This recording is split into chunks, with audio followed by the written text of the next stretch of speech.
कहानी की शुरुआत में हमें निकट भविष्य में मानवता द्वारा किए गए सभी नुकसान के कारण पृथ्वी धीरे धीरे मर रही है और लोग बचने के लिए बेताब हैं। एक दिन मंगल ग्रह के पास कहीं से एक विशाल काला गोला दिखाई देता है, इसलिए 6 अंतरिक्ष यात्रियों को अकिलिस नामक अंतरिक्ष यान पर जांच करने के लिए भेजा जाता है। 8 महीने तक चालक दल हाइबरनेशन में यात्रा करता है। कार्ला अपनी बेटी और उसकी माँ के बारे में सपने देखती रहती है, जो 2 साल पहले एक कार दुर्घटना में दुखद रूप से मर गई थी। जब गोले तक पहुंचने के लिए केवल 8 घंटे बचे होते हैं तो चालक दल को जगाया जाता है। जब वे अपनी मांसपेशियों को खींचने और अपने सिर को साफ करने के लिए एक पल लेते हैं तो कार्ला नोटिस करती है कि रुबिन काफी परेशान है, क्योंकि यह उसका पहली बार हाइबरनेटिंग था और वह उसे आराम करने की सलाह देती है। हालांकि रुबिन अपने अनुभव को ब्लॉक करना पसंद करता है, क्योंकि उसके बहुत सारे अनुयायी हैं। इसके बाद कार्ला कमांडर पॉल से मिलती है और वे उस गोले को स्कैन करके उसके बारे में और जानने की कोशिश करते हैं, लेकिन जहाज का एआई वहां कुछ भी नहीं ढूंढ पाता। कारा को लगता है कि उन्हें वापस लौट जाना चाहिए, लेकिन पॉल वैसे भी अपना मिशन पूरा करना चाहता है। डेटा की कमी रुबिन को पहले से भी ज्यादा परेशान कर देती है। चालक दल अभियान कार्यक्रम के प्रमुख वेंस से संपर्क करने का फैसला करता है, जो उन्हें बताता है कि पृथ्वी पर लोग रहस्य के उत्तर का बेसब्री से इंतजार कर रहे हैं। वे उन्हें निराश नहीं कर सकते, इसलिए मिशन पूरा होना चाहिए। कुछ समय बाद कार्ला को गलियारों में अपनी मां की आवाज सुनाई देने लगती है, लेकिन वह आसपास किसी को नहीं देखती।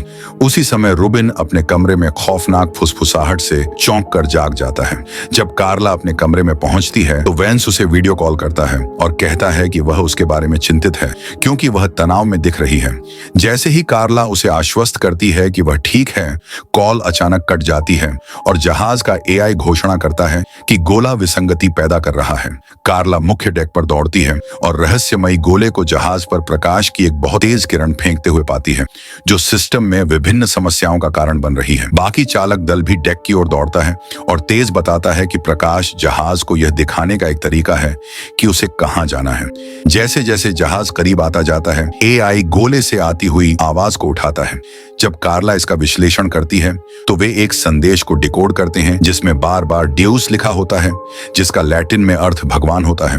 रुबिन घबरा जाता है और चालक दल से कमरे से बाहर भागने से पहले वापस जाने के लिए कहता है। कार्ला सोचती है कि उन्हें यात्रा रोक देनी चाहिए और तब तक इंतजार करना चाहिए जब तक कि एआई संचार को ठीक नहीं कर लेता, ताकि वे वेंस को इस बारे में सूचित कर सकें अगर यह कोई शत्रुतापूर्ण एलियन है।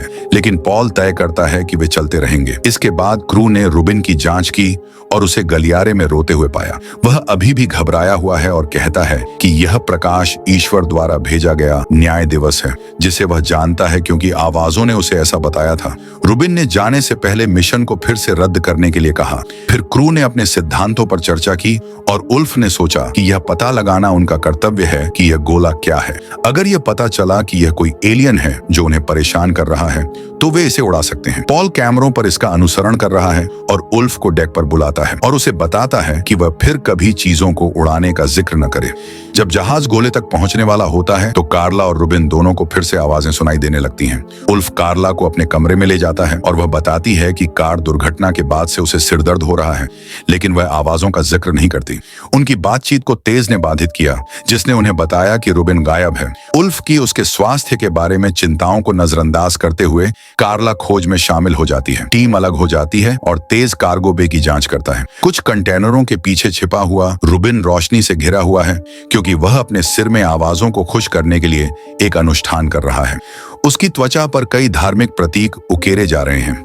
जब तेज उसे आखिरकार पाता है तो वह डर के मारे चीखती है, इसलिए कार्ला और उल्फ उसे खोजने के लिए दौड़ते हैं। दुर्भाग्य से जब तक कार्ला वहां पहुंचती है तब तक बहुत देर हो चुकी होती है। तेज जमीन पर मृत पड़ा होता है और उसकी आंतें बाहर निकल जाती हैं। रुबिन ने देखा कि कार्ला उस पर जासूसी कर रही है, इसलिए उसने उसे बंधक बना लिया और उसे भी जान से मारने की धमकी दी। जब उल्फ आया, हताश लगते हुए रुबिन ने कहा कि वे उद्धार से परे हैं और यदि वे गोले पर उतरते हैं तो वे भगवान के वध का हिस्सा होंगे। उन्होंने यह भी दावा किया कि पॉल स्पष्ट रूप से कुछ छिपा रहा है, इसलिए उन्हें जहाज उससे ले लेना चाहिए। उस पल पॉल रुबिन के पीछे दिखाई देता है और बिना किसी हिचकिचाहट के उसे गोली मार देता है, जिससे वह तुरंत मर जाता है। फिर वह उल्फ से 2 बॉडी बैग लाने के लिए कहता है। 2 चालक दल के सदस्यों के नुकसान के बारे में कोई भावना नहीं दिखाता। रुबिन का चाकू पकड़ने के बाद कार्ला पॉल का लिफ्ट में पीछा करती है और उससे पूछती है कि क्या वह वास्तव में कुछ जानता है। जब वे उसके कमरे में पहुंचते हैं तो कार्ला झल्ला जाती है और पॉल को उनके साथी टीम के सदस्यों की मौत के बारे में इतना ठंडा व्यवहार करने के लिए डांटती है, लेकिन पॉल वहां से चला जाता है। बॉडी बैग के बजाय उल्फ शवों को उनके संबंधित हाइबरनेशन कक्षों में रखने का फैसला करता है। केवल 3 घंटे बचे हैं।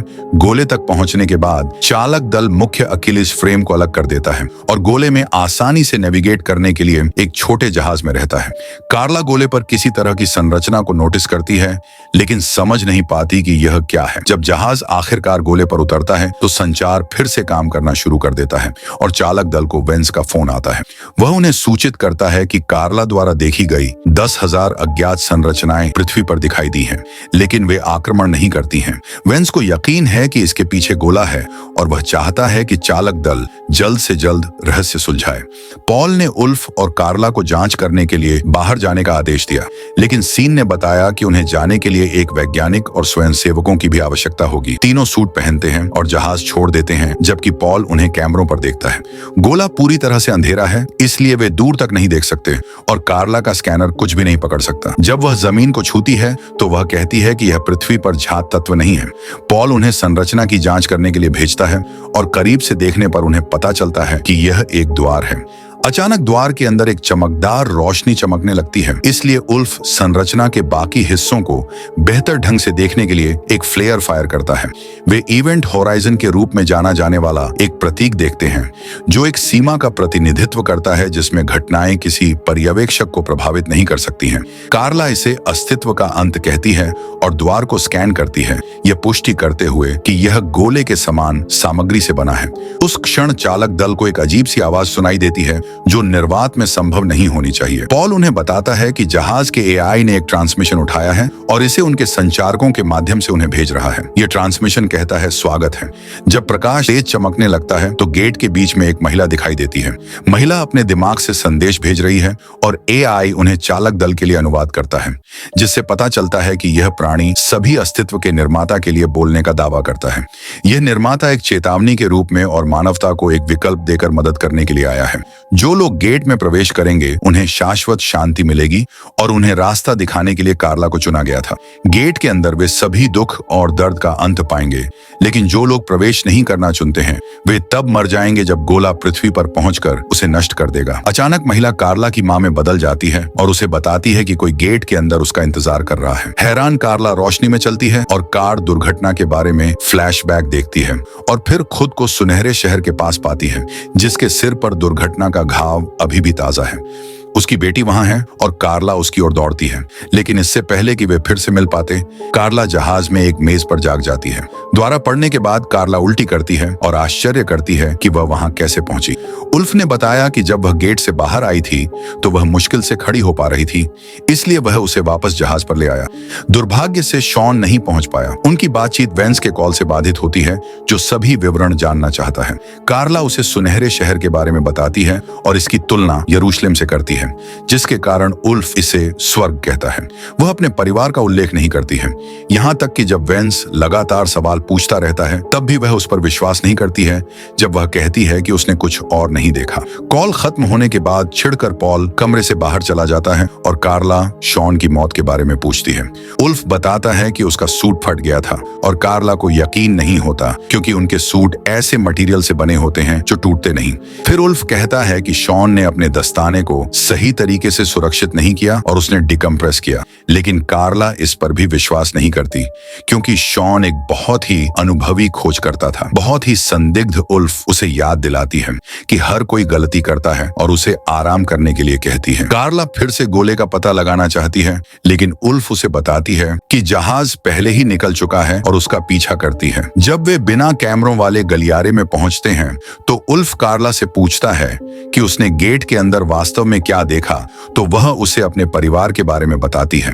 वह यह भी बताती है कि वह वेंस और पॉल पर भरोसा नहीं करती क्योंकि ऐसा लगता है कि वे कुछ छिपा रहे हैं। कुछ क्षण बाद उल्फ डेक पर लौटता है और पॉल उससे पूछता है कि जब वह और कार्ला कैमरे की पहुंच से बाहर थे तो क्या हुआ, लेकिन उल्फ उसे बताता है कि कार्ला ने कुछ भी नया नहीं कहा।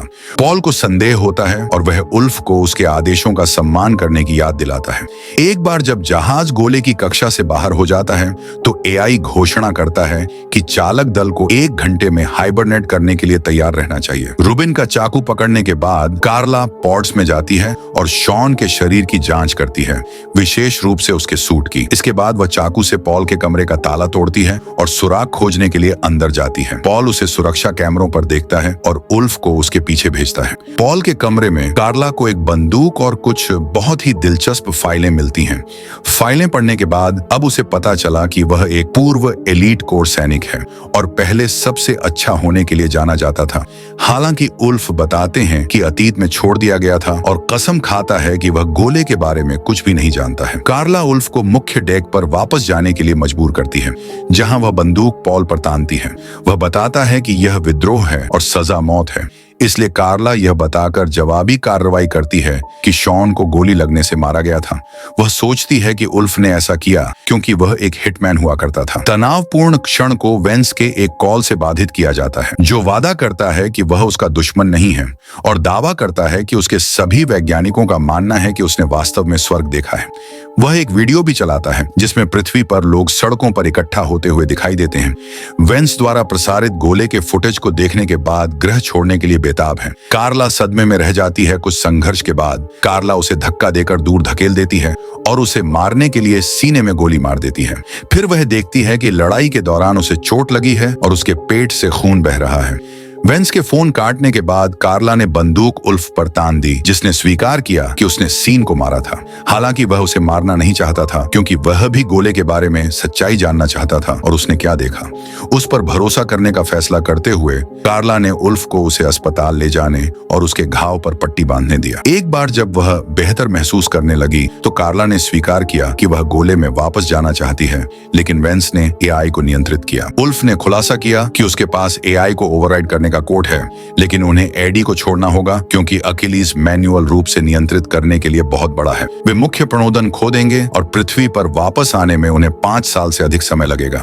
कार्ला उम्मीद खो रही है, फिर भी उल्फ के पास एक वैकल्पिक योजना है। फिर कार्ला डेक पर लौटती है और वेंस को यह बताने के लिए बुलाती है कि यदि आवश्यक हुआ तो वह गोले को नष्ट कर देगी क्योंकि उसका मानना है कि यह झूठ है। वेंस कुछ वर्गीकृत फाइलों को सक्रिय करता है जो उसे ग्रह पर पाया गया तत्व दिखाती हैं, जिससे पता चलता है कि वह व्यक्ति था जिसने गोले का निर्माण किया था। कोई भगवान नहीं है। उसने यह सब 6 अरब लोगों को बचाने और शेष 15 को मारने के लिए किया क्योंकि पृथ्वी पर आबादी अधिक है। द्वार में कोई भगवान नहीं है और गोला वास्तव में पृथ्वी को नष्ट नहीं कर सकता। ये सब लोगों को डराने और उन्हें ग्रह पर दिखाई देने वाले द्वारों की ओर भागने के लिए एक झूठ था।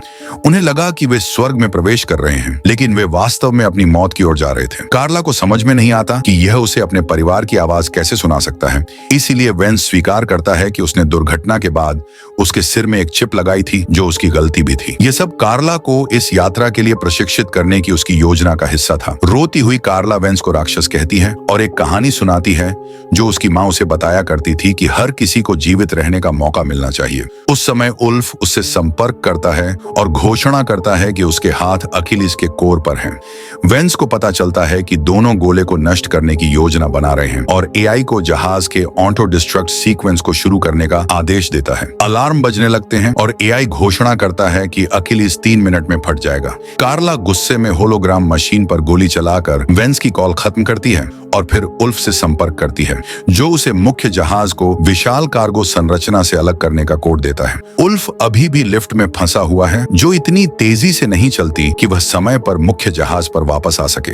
वह कार्ला को उसके बिना जाने के लिए कहता है और पहले तो वह मना कर देती है, लेकिन उसी क्षण आत्मविनाश शुरू हो जाता है और एक ही समय में कई स्थानों पर फटने लगता है।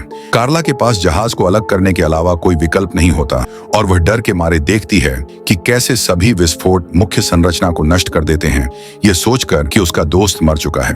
हालांकि उल्फ अचानक उसे संपर्क करता है और बताता है कि वह आखिरी सेकंड में नदी पार कर गया था। इसके बाद दोनों ने ड्रिंक के साथ अपने बचने का जश्न मनाया और उल्फ ने बताया कि चूंकि उन्होंने अकिलिस का आधा हिस्सा खो दिया है, इसलिए कोर का विस्फोट मैन्युअल रूप से करना होगा। कार्ला इसे स्वीकार करती है और कहती है कि वे इसे एक साथ करेंगे।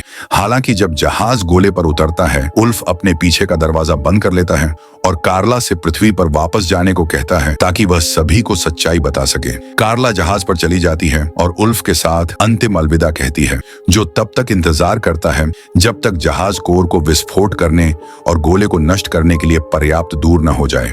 कार्ला अब अकेले पृथ्वी की यात्रा कर रही है और एआई उसे सूचित करता है कि यात्रा में 7 साल लगेंगे। इसी सस्पेंस के साथ मूवी समाप्त। Thanks for watching.